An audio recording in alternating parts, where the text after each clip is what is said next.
Olá pessoal, aqui é o Velgas. Hoje é dia 6 de setembro de 2025. O exército russo perde a guerra para robôs da Ucrânia. E a Ucrânia destruiu galpões industriais com material bélico. Quero convidá-los a se inscreverem no canal. Quem não é inscrito, inscreva-se porque aqui você vê a verdade. E também peço a todos que deem um like, compartilhem com suas redes sociais, façam os seus comentários. Quero pedir mais uma vez aquele meu pedido de fazer um acordo com vocês para vocês distribuírem para mais pessoas, compartilharem, para fortalecer o canal, porque para quanto mais pessoas tiverem acesso aos vídeos, a tendência é que sempre tenham mais inscritos. Não que todo mundo vão se inscrever, mas alguém vai se inscrever. Inclusive já está acontecendo, agradeço a vocês. E peço que vocês continuem fazendo. Se der muito trabalho, passa pelo menos para mais 10. Se você passar para todo mundo, se tiver mais que 10, não tem problema, agradeço também. Mas façam isso pelo menos em uns 10, 15 dias, eu conto com vocês. Muito obrigado. Bom, a Ucrânia vence a Rússia na guerra de robôs. Soldados russos estão perdendo essa batalha para os robôs. E os soldados ucranianos estão transformando a guerra em robótica. Não diria os soldados ucranianos, né? Eles ajudam os soldados ucranianos, né? Mas eu quero agora, me lembrei, eu quero complementar. Escrevi uma coisa, mas eu quero complementar. Na realidade, a tecnologia desenvolvida pelos engenheiros ucranianos, desenvolvida pelos cientistas ucranianos, está mudando a linha de frente. Ou seja, hoje a Ucrânia, em muitas situações, avança, contra-ataca, defende com robôs, usando os robôs em terra, né? Não desconsiderando que também o drone pode ser chamado também de robô, né? Então, nas linhas de frente, essa tecnologia está se tornando uma salvação, né? Poupa vidas, uma série de vantagens que tem, né? E também não estão sendo destruídos assim em grande quantidade, né? Inclusive, a Ucrânia está em um armazém na região de Donetsk, controlado pela Ucrânia, é um armazém da era soviética, na região de Donetsk. Engenheiros ucranianos estão montando veículos terrestres não tripulados, realizam missões vitais nas linhas de frente. Por que ele está em Donetsk? Podia estar lá atrás, no oeste, né?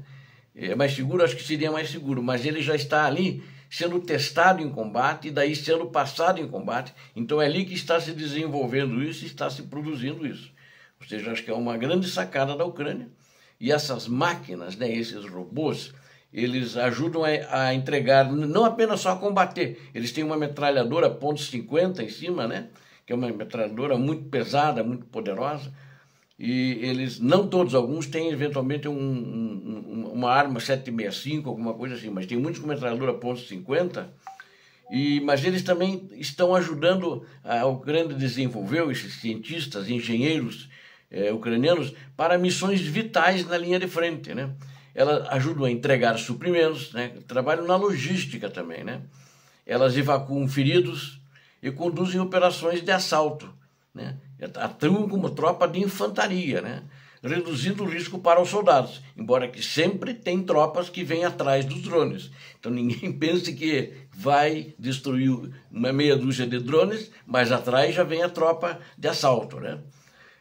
E há essa brigada, eles agora criaram uma brigada de drones, e os ucranianos querem que ela seja reconhecida, né? Eles estão, inclusive, divulgando os resultados dela, que as pessoas entendam que esse trabalho é muito importante, né? E que funciona em qualquer lugar. Estão tendo muito sucesso, os obstáculos no terreno não têm parado os drones, né?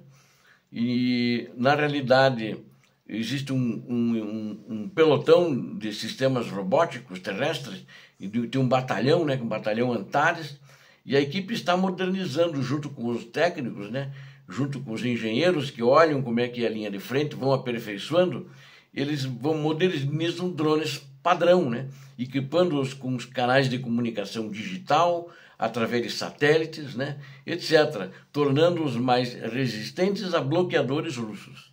Então eles veem isso também, para que os sistemas de guerra eletrônico dos russos, não prevaleçam.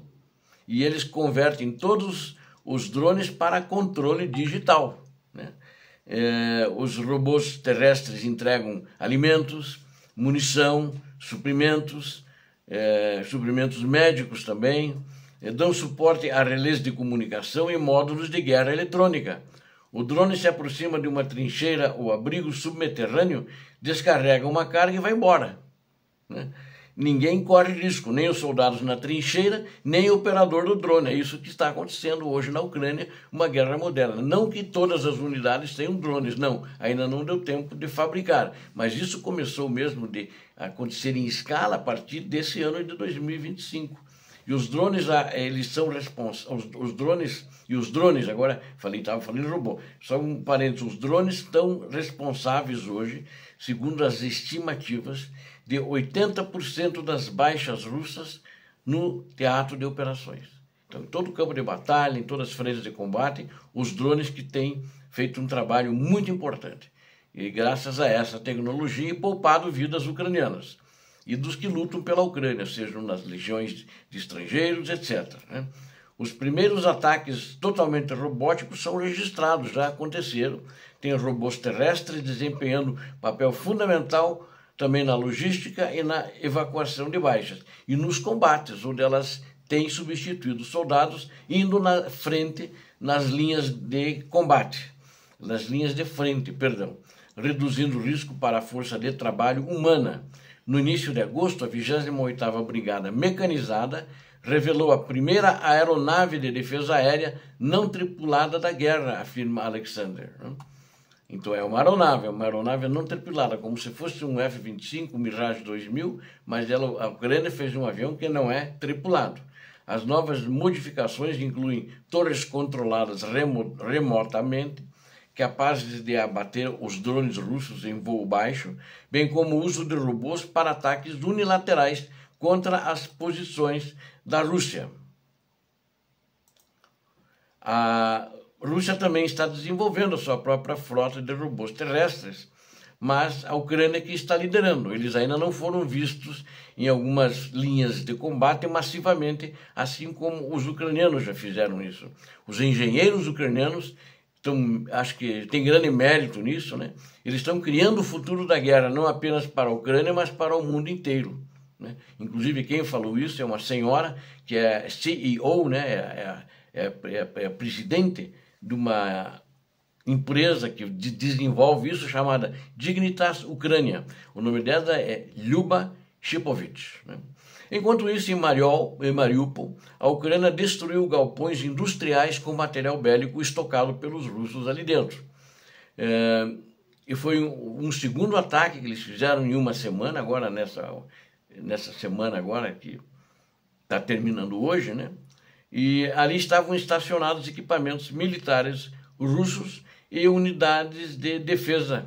E foi onde isso, na cidade portuária de Mariupol, que está temporariamente ocupada. Ali, então, esse estacionamento era uma espécie de galpões, né? Galpões industriais que foram atacados. Há relatos de que as unidades de defesa aérea foram atingidas da Rússia, ou seja, as unidades que estavam para proteger aqueles galpões foram atingidos, destruídos, e também as unidades foram atingidas, né? Essa informação é divulgada pelo Centro de Estudos de Ocupação de Mariupol. Existe um veículo da mídia chamado Obozrevatel. Ele publicou que o estacionamento de equipamentos militares em garagens industriais foi atingido e, consequentemente, o estoque que tinha lá dentro, na sua maioria, foi destruído. As unidades de defesa aérea foram atingidas, como eu disse para vocês, só que não temos o relato de quantas da quantidade delas que foram de fato atingidas. E não houve abate de nenhum mísseis, porque a Ucrânia atacou com mísseis Flamingo, né? Esses galpões para destruir, e com sucesso. Ou seja, então significa que mísseis Flamingo já sendo usados. Essa é uma tendência muito boa para os mísseis ucranianos. Então, vamos dizer, nos últimos 7 dias que aconteceram esses 2 ataques. A primeira, o ataque não foi muito bem sucedido, mas o segundo foi muito melhor e que fez um grande estrago em todos esses galpões. E também eles atacaram o porto de Mariupol, né, que está sendo usado pelos russos, Eles estavam carregando navios russos com grãos e carvão ucranianos roubados da Ucrânia, da região que eles controlam. E esses navios sendo carregados, um estava num elevador, que eles fazem o carregamento, e outro estava no pier, onde a embarcação a granel é feita, no porão do navio. Então eles estavam carregando e segundo informações, um navio ia para exportações para a Argélia e o graneleiro com grãos para o Egito, com carvão iria para a Argélia. E na realidade o que eu vejo é que a Rússia continua saqueando, fazendo espólio de guerra, saqueando os produtos e a riqueza da Ucrânia. E isso, inclusive, é condenado pela Ucrânia, mas não só pela Ucrânia, pelas convenções internacionais. Ou seja, a Rússia continua fazendo seus crimes. E também eu quero enfatizar que a ação de Moscou é mais uma tentativa de legitimar sua ocupação e consolidar o controle ilegal, criminoso, sobre territórios ucranianos tomados à força. Essa decisão é uma flagrante decisão das normas e princípios fundamentais do direito internacional, mas a Rússia não está nem aí. Ela quebra todos os acordos, ela quebra todas as leis.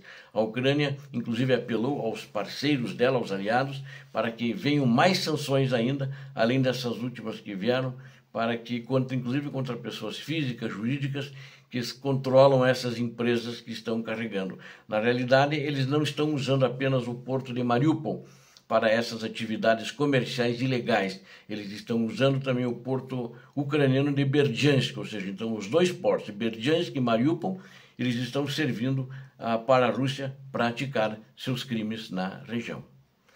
Obrigado a vocês que assistiram esse vídeo. Conto com você, inscreva-se, aqui você vê a verdade, deem um like a todos vocês, é importante, e peço, divulguem, ajudem, fortaleçam o canal. Deus abençoe a todos vocês, Deus abençoe a Ucrânia, Deus abençoe o Brasil. Paz e bem, paz para toda a humanidade.